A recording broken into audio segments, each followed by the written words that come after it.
श्रीमद् भगवत गीता के 11वें अध्याय में हमने जाना कि अर्जुन के आग्रह करने पर भगवान श्री कृष्ण उसे अपने विराट विश्व रूप का दर्शन कराते हैं। अब तक के अध्यायों में भगवान श्री कृष्ण ने अपने सखा अपने मित्र अर्जुन को वो सब दर्शन दिए जो अर्जुन पाना चाहता था। उस विराट विश्व रूप के दर्शन दिए जो अर्जुन के मन में इच्छा थी। अपनी उन विभूतियों के बारे में बताया जिनके बारे में अर्जुन को कभी पता नहीं था। अर्जुन ने अपने जीवन में महाभारत के उस समय तब तक जब श्रीमद् भगवत गीता भगवान श्री कृष्ण ने सुनाई, तब तक अर्जुन ने भगवान श्री कृष्ण को केवल अपना एक सखा माना था। लेकिन जब उसे दिव्य दर्शन प्राप्त हुए तो उसे समझ में आया कि मेरे साथ साक्षात भगवान है। जय श्री कृष्णा मित्रों, स्वागत है आपका मोटिवेशनल स्पार्क्स चैनल पर। आप सुन रहे हैं श्रीमद् भगवत गीता की एक शानदार सीरीज जिसका नाम है भगवत गीता की सीख। और आज हम जानेंगे कि श्रीमद् भगवत गीता के 12वें अध्याय से क्या सीखा जा सकता है। इस वीडियो में हम बात करेंगे 12वें अध्याय के सार की, बहुत ही सरल भाषा और आसान से शब्दों में।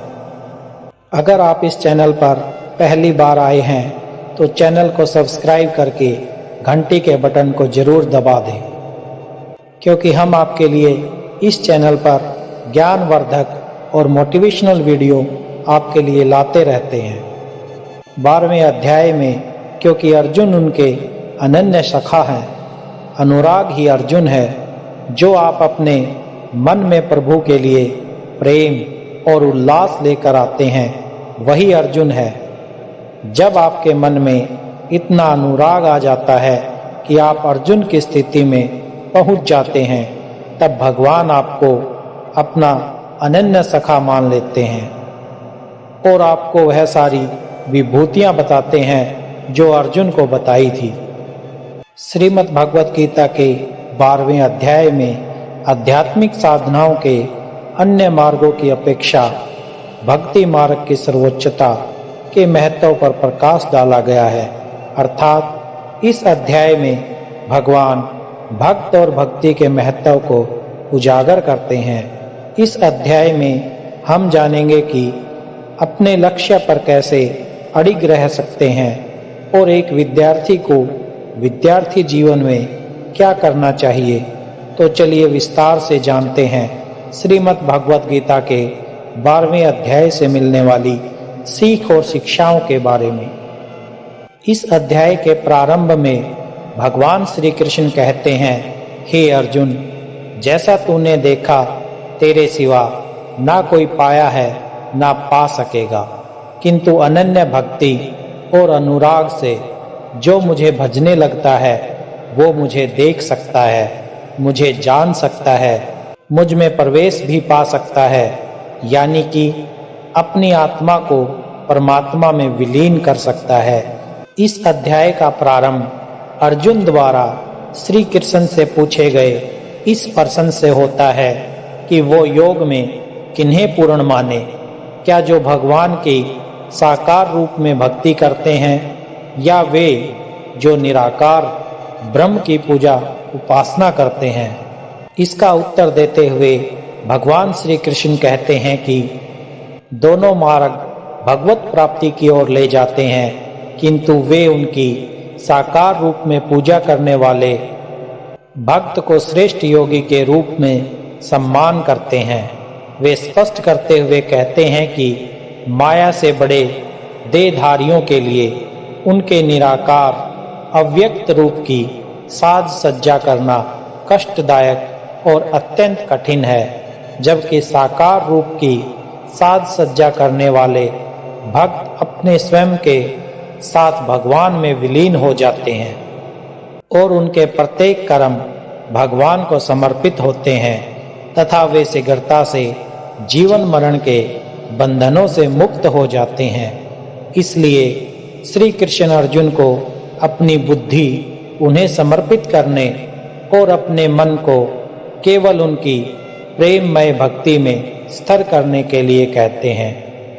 बुरा ऐसा प्रेम प्रेमिका संघर्षमयी आत्मा लभ्य नहीं होता।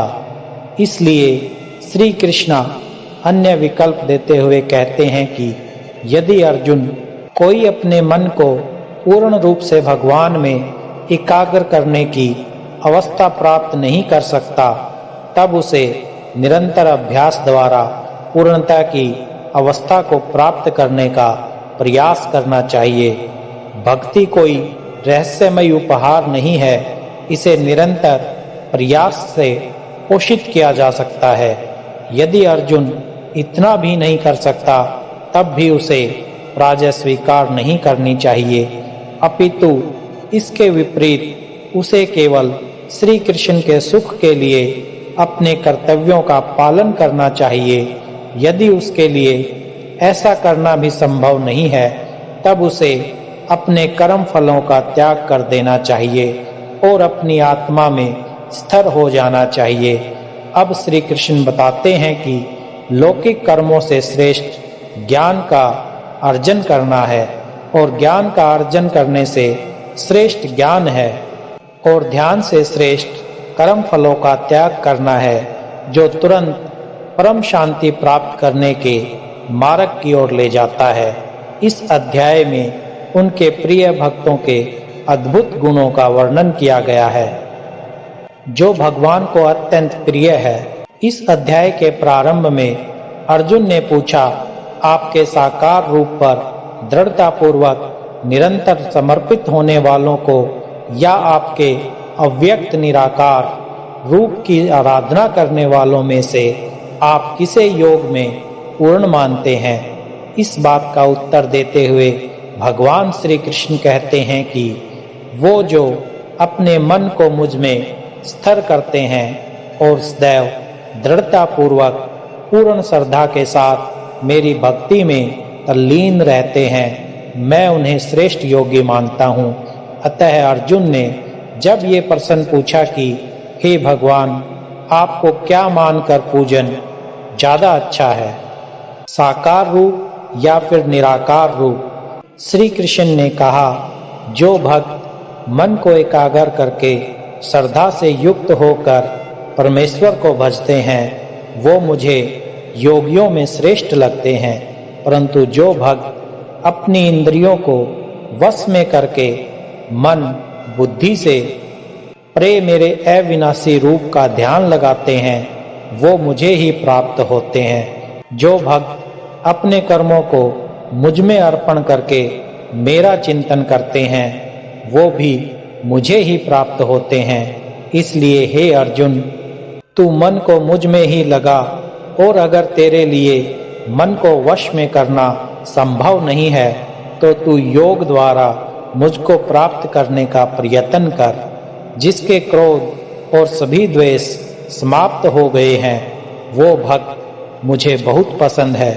अगर तुम मन को रोकने के अभ्यास में भी असफल हो, तो तू मेरे लिए कर्तव्यपरायण हो जा और कर्म फल का त्याग कर दे।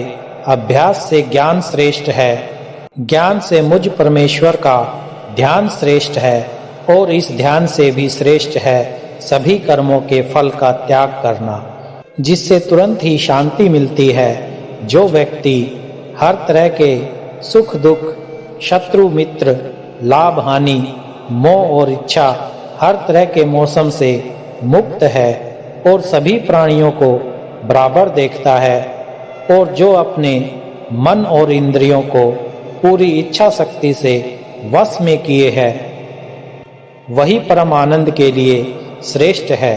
जो निंदा और प्रशंसा को एक समान समझता है, जो किसी भी स्थान पर किसी भी भोजन के साथ रह सकता है, अर्थात जो कुछ भी मिल जाए उसमें ही संतुष्ट रहता है, वो भक्त मुझे श्रेष्ठ लगता है। और उसमें भी जो निष्काम भाव से अपना कर्म करते हैं, जो यहाँ प्रकट किए गए हैं, इस अमृत रूपी ज्ञान का आदर करते हैं और मुझ में ही विश्वास करते हैं तथा निष्ठापूर्वक मुझे अपना परम लक्ष्य मानकर मुझको समर्पित होते हैं, वो मुझे अति प्रिय है। दोस्तों, इस अध्याय में बताया गया है कि आपको अपने खुद के पुराने अनुभवों से सीखना चाहिए। एक विद्यार्थी को, एक उस इंसान को जो अपने जीवन में बहुत कुछ बड़ा करना चाहता है, उसे स्वयं को अपने गुरु को समर्पित कर उनके द्वारा दिखाए गए उचित मार्ग का चयन करके अपने लक्ष्य की प्राप्ति के लिए कर्म करना चाहिए। उसे जीवन की आसक्तियों से मुक्त होना चाहिए, कम खाना चाहिए और हर तरह की भावनाओं से ऊपर उठकर सिर्फ मैं अपने लक्ष्य कैसे प्राप्त करूं या मैं अपना सपना कैसे पूरा करूं। मित्रों, आशा करता हूं कि आपने इस वीडियो से बहुत कुछ सीखा होगा। वीडियो को लाइक और शेयर करके कमेंट में जय श्री राधे कृष्णा अवश्य लिखें।